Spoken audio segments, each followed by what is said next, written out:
Whalawhala hia tuhana hina tolo de walatala ke latai me mama hea honei. Kua whiawhiala hili lifu ki pule, mo e takitaki he whahinga hua tau tonu mela, mo hea na kaunga hua ke whailoa atu e talahawanga ke he tau koloa tātu. Tau exporta ia me tau koloa tamai, tau imports, ke latai me tau ue awhi moe hongo fulmatolu. Ko kisi aia lahi he tau koloa ni tamai ke he motu ke he tau tupe ko e hongo fulmavalu poini taha miliona tā la. Ke whakatatai atu ke tau koloa tātu ko e taha e poini moe fitu miliona tā la. Ko e tau koloa ne kua whakatau mo e tamai ke motu kua lai mahaki. Ni ke he lolo o ela ko e ono e poini mo e taha miliona tā la. Ko e tau kai ke kehe ko e wha point taha e miliona tā la. Mo e tau pali o awhi ko e tolu e miliona he tau tā la. Ko e tau koloa whakafua atu ke he lahi ni ke he lolo o ela utu wakalele ko e taha e poini mo e tolu miliona tā la. Whakafua ke he noni ko e ue seo mo e lima fumafito e awhi he tau tā la. Mo e niwe hani ko e ono fumatolu e awhi tā la. Ko e whiawhi hao tapu ne tau seo him takau levi a tana e taha whakaholoanga tō hoko ke he tau vilianga ke lata mo e tali huhu.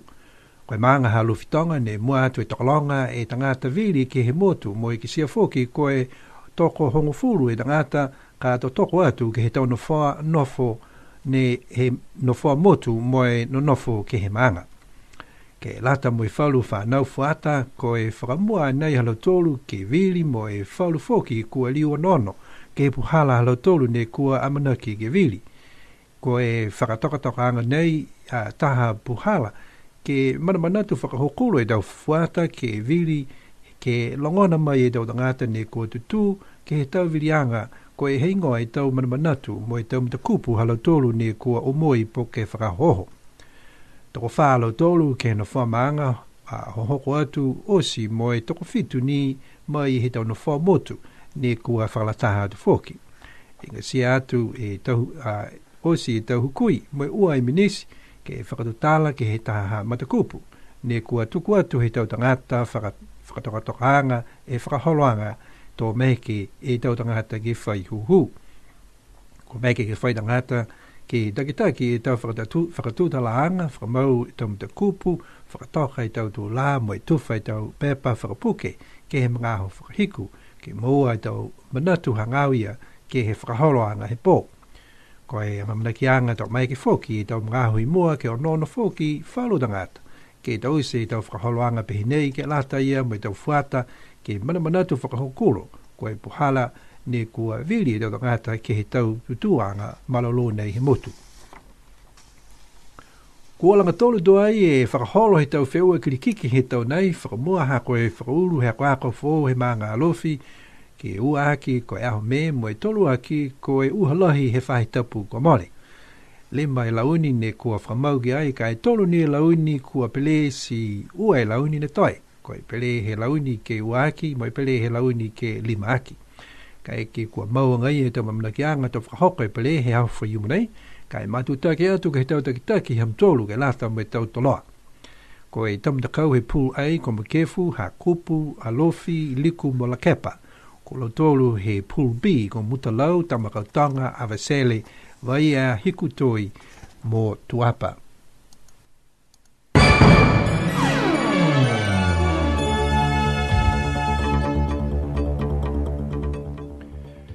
A very good afternoon, and here's our local news. The Honourable Minister and Staff of Statistics Niue Office are very happy to announce the statistics release of the Niue International Merchandise Trade for 2013.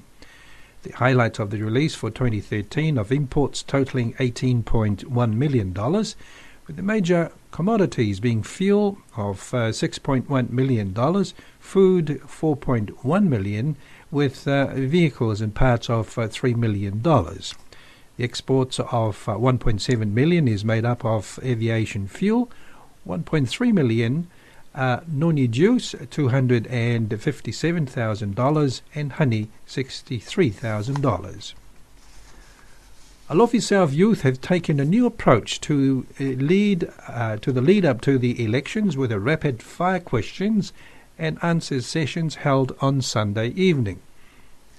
Alofi South has the largest voting population on the island, And it is no surprise that 10 of the 17 common role candidates are residents of Alofi South, although some may have allegiances to other villages as well.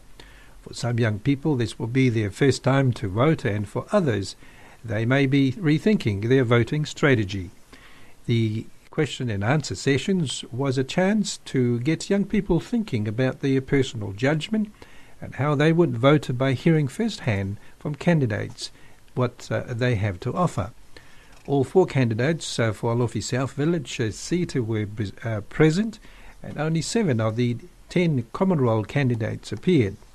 Each candidate was given 2 minutes to talk about topics that range from arts, culture, population, leadership, legislation, finance, land, women and culture, tourism and development, to education and health. This was followed by a series of questions from those present. The sessions was moderated with timekeepers, notes taken and mini survey at the end.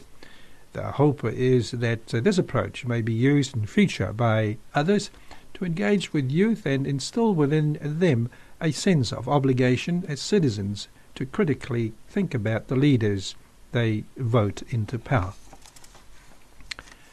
The Niue traditional cricket tournament has been cancelled for 3 times since its commencement on Saturday 22nd of February this year, twice due to significant events held in the month of March and one due to heavy rainfall last weekend.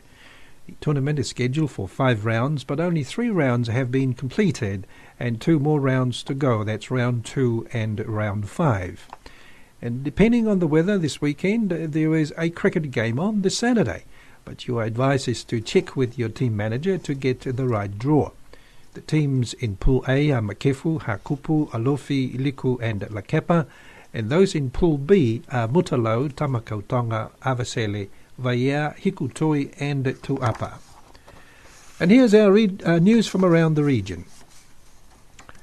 3 people confirmed dead as flash floods caused havoc in Solomon Islands' capital Honiara on Thursday. Many are still missing. Hundreds were left homeless after strong floods swept away their homes along the Mataniko River. Many more homes at White River and Rove were inundated. The Old One Lane Mataniko Bridge is gone. On the Guadalcanal Plains, hundreds of villages heads for the hills last night as flooding took away homes. Solomon Star reports this is the worst disaster the nation has seen. It says flooding has caused road blockage around Honiara, with Henderson International Airport experience flight delays. Signature collection for the proposed Fiji First Party started on a high note in Suva on Thursday. People jostled for turns to sign the register as Prime Minister Rear Admiral retired Varik Bainimarama watched in delight at the Veras Plaza during his lunch hour. Earlier, Bainimarama arrived in a taxi covered in a proposed party's blue colour with the name of proposed Fiji First. One of the first persons to sign was taxi driver Rajendra Kumar. Kumar told the Fiji Sun that he supported the proposed party because its leader has done a lot for the nation. He said past leaders have done very little to help the people compared to Bainimarama.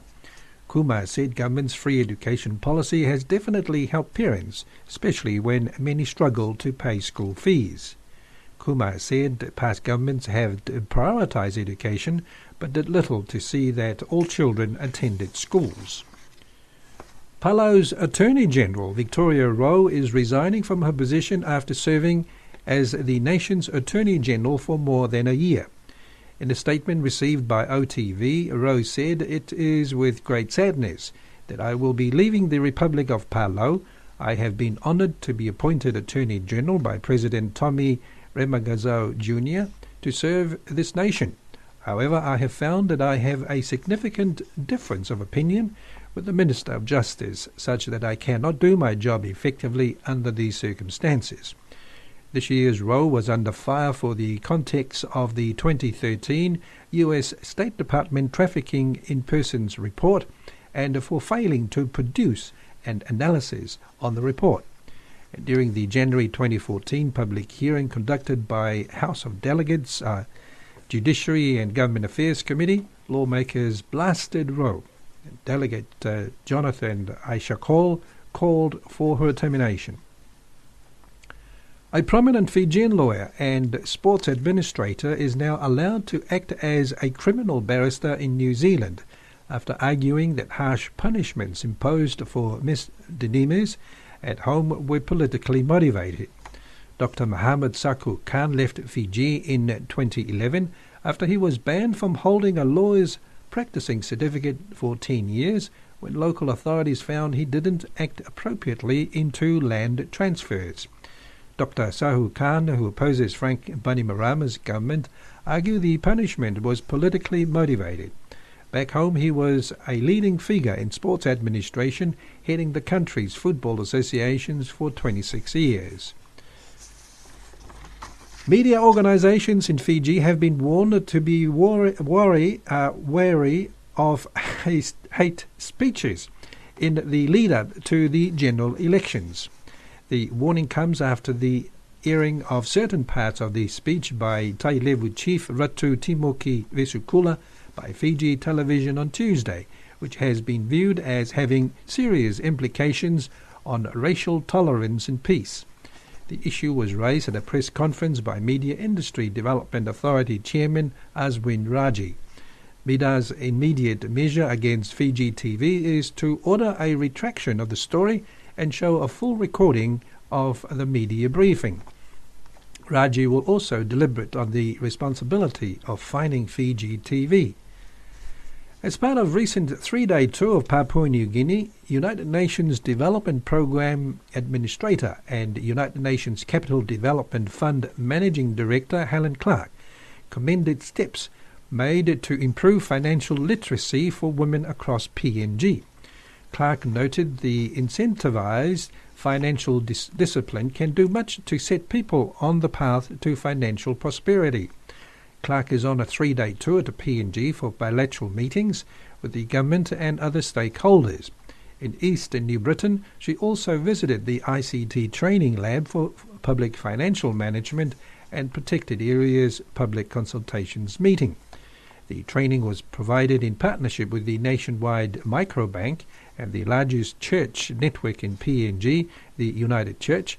Nationwide also offers financial literacy training to church members nationwide. And finally, the 2014 Pacific Nations Cup will be played in 2 groups for the first time ever. With the addition of Samoa, who skipped the tournament last year, the 2014 title will be contested between Canada, defending champions Fiji, Japan, Samoa, Tonga, and the United States. The North Pacific Conferences see Canada, the United States, and Japan do battle. In the South Pacific Conference, Vodafone Fiji, Samoa, and Tonga will face off. Fiji's first match is against Tonga on June the 14th, before playing Samoa on June the 21st.